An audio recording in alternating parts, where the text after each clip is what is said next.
Interest is sexy. Even when in a relationship we need a reminder. Men are always taught how to treat a woman, but how should women treat a man? I think girls are taught how to treat boys from an early age, so there is a bit of a two-way street there. I think the situation this prompt is implicitly about is different though. How should a woman treat a man who potentially wants intimacy with her? For me, the runaway lead is, reject clearly. Everyone deserves basic human respect.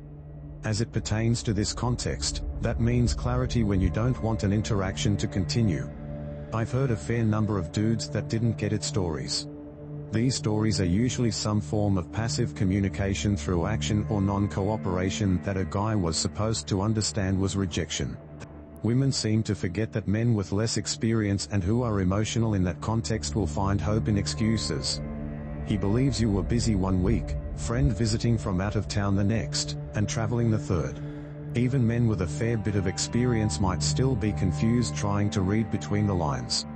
And women might think, be vulnerable and ask. We learn quickly asking makes us look weak and needy, and women aren't attracted to that. So while learning and trying, effort should always be there. We go forward until the path is clearly closed. There are a lot of other common mistreatments men can experience from women, but I think a lot of those are just unhealthy women, just like there are unhealthy men. I kept my suggestion to situations and people that I presume are trying to be good and reasonably believe they are. My most recent dating experience was pretty frustrating. I, 26M, was dating this girl, 23F, who I would rate a 9, pretty close to a 10. We lasted about 6 weeks. This girl expected me to do everything in the relationship. Make and plan dates, pick her up, always wanted gifts, be taken to nice places, attend to her at the drop of a hat. Yet she would never once do anything for me except have intimacy. If I ever asked her to drive, she'd get offended. If I ever said no, she'd whine. It all came to a head when, after finishing a soccer game at 9:30 p.m., she wanted me to take her to a bar 45 minutes away. I was tired and wanted to have a chill night, and offered her a fun day the next day. She called me boring and went out anyway with her friends and didn't text me for the rest of the night. I broke up with her the next day when I realized the immaturity with which this girl was handling life. I know this isn't the reality of all girls, but to the girls who are like this, if you want a guy to treat you like a queen, make an effort to treat him like a king. If you want him to buy you flowers, buy him small things he likes too. If you want him to take you out to nice dinners, make him nice dinners at home. If you want him to appreciate you, appreciate him. Relationships are a two-way street, and if you expect the guy to do everything in the relationship for only intimacy in return, it's not going to last. Rant over. Make other men jealous of him. I make my husband's co-workers jealous by cooking delicious dinners and packing up the leftovers for his lunch. When they're eating gas station burritos, he's enjoying slow-roasted barbecue ribs, baked chicken on rice, or 2-day marinated steak with mushrooms, asparagus, and sweet potato. I always wondered if there were rules, or expectations in history that paralleled chivalry when it was more prevalent. Somebody replied, chivalry was a code of conduct for knights. There were rules of courtly love, which dictated how they should engage in romantic relationships, but chivalry, as a set of rules, didn't say how to treat women. How people use it now, for example, men should hold doors for women, etc., has nothing to do with the code of chivalry. I think you're referencing the code of chivalry. Medieval men, in general, did not have a code of conduct, other than basic manners and social mores of the time. Chivalry was for knights only. Women also had no official code of conduct, other than manners and social mores of the time, which were extensive, but not official. Like now.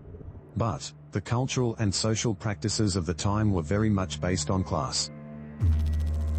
The problem with this, how to treat X mentality, is that there is no straight answer. Even many lessons on how to treat a woman from the past would be considered creepy or problematic by today's standards, for example pulling out the chair, holding the door, being persistent because she's playing hard to get, etc. And it varies from culture to culture. Better to just get to know a person, see if they are compatible with you, and learn how to treat that individual with dignity and respect. Somebody replied, I see some women on TikTok talking about how even if the woman is working, the man should be paying for everything because it's his job to support the family. I personally am not in that situation as I'm gay. I was in a long-term relationship and my ex and I split everything. It made it possible for both of us to have extra money. Dignity and respect shouldn't be linked to what we can provide. It should be linked to who you are. You have to be a respectable, good person. A lot of men I grew up with seemed to demand respect based on the fact that they were men, all while being very unlikable, obnoxious people who'd done very little to work on their personalities. Apparently, it is perfectly acceptable to call them all trash just because of the bad eggs, and then act shocked when random men get annoyed at being called trash for stuff they never did. Even though it makes no sense at all. Why is it that a man who catcalls like a douchebag becomes the representation of all men, yet a man who helps someone or commits a random act of kindness doesn't become representative and pretty much just gets ignored? Or better yet, why not just look at all men as individuals? That's how they should treat men. As individuals. We are not all the same. It's like the questions you get on here from women asking us men why her ex-boyfriend is being horrible. How am I supposed to know? I'm not him, and me having the same genitalia as him at birth doesn't play any relevance. Women shouldn't treat men like they are just a means to an end. Too many women divorce men because they want a nice lifestyle, and when he works his butt off to provide that, she'll complain he doesn't spend enough time with her and divorce him. Women also divorce men at alarming rates when they lose their job or business or have a mental health crisis. It's kicking a man while he's down. I think fairness is important. Understand that men go through a lot and have gone through a lot that women don't experience. The same goes for the other way.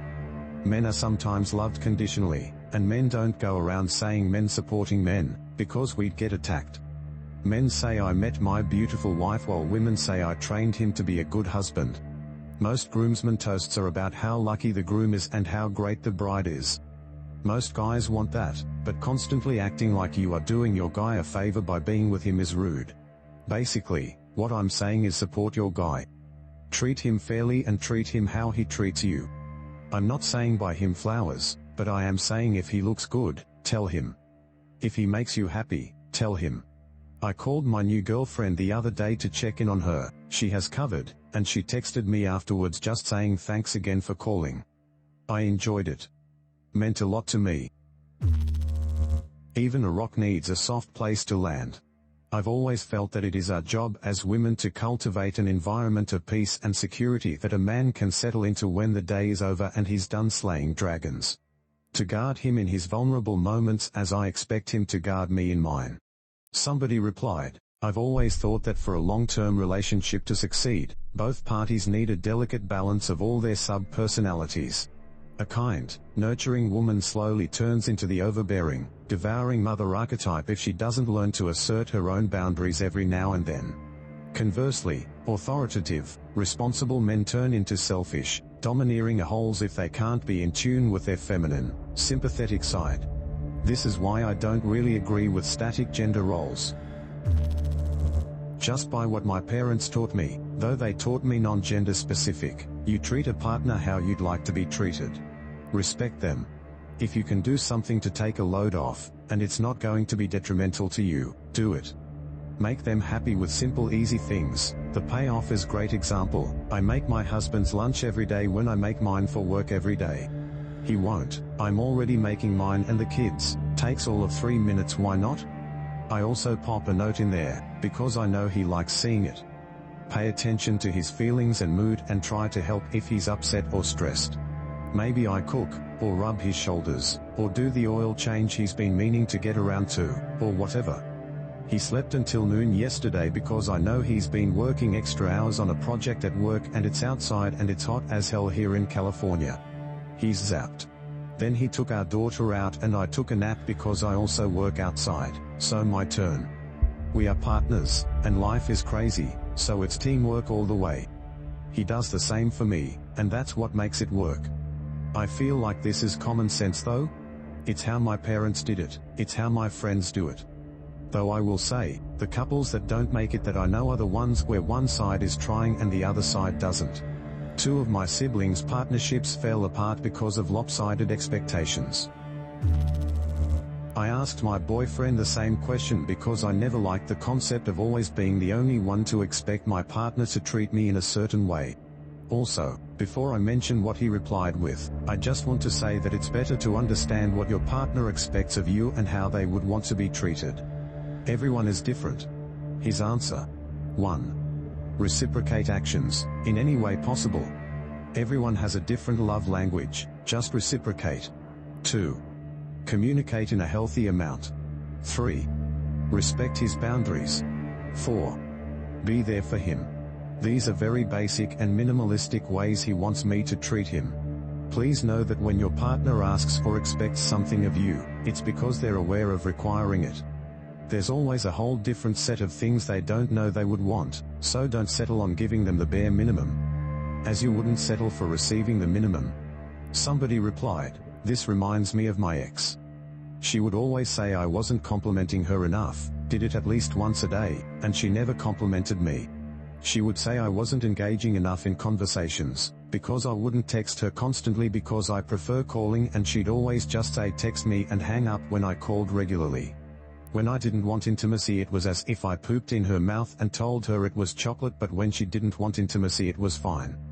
When she's feeling bad it's all about her all the time. When I'm feeling bad it's oh sorry that sucks but let's do this now.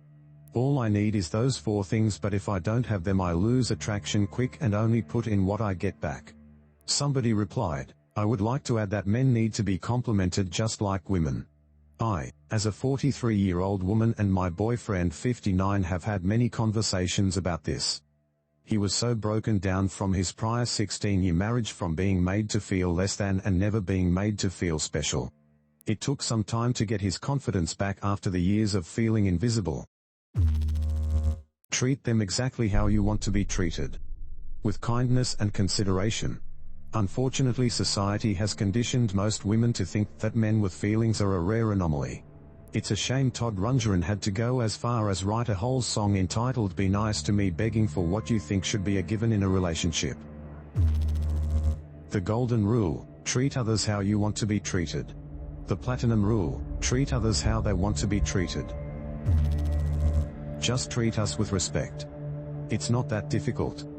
Not like my girlfriend who wants me to treat her as a queen but denies to even help me in household chores, starts acting all cute when I ask for help and just keeps saying "or you're a husband material."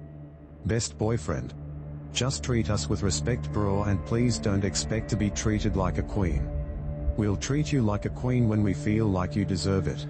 My ex always helped me in hard times, motivated me, supported me, was someone who I could talk to. Helped me grow as an overall person. Never in my life have I disrespected that woman. She really was a queen. She deserved that treatment. Unfortunately, entering long distance destroyed it. Men want to be treated the same way they want to treat women. Men have feelings, self-esteem issues, and body dysmorphia issues. Men want to feel physically desired. Men will have wants and needs that differ from women's. Men are not dogs that need to be trained. Men are humans that are willing to compromise.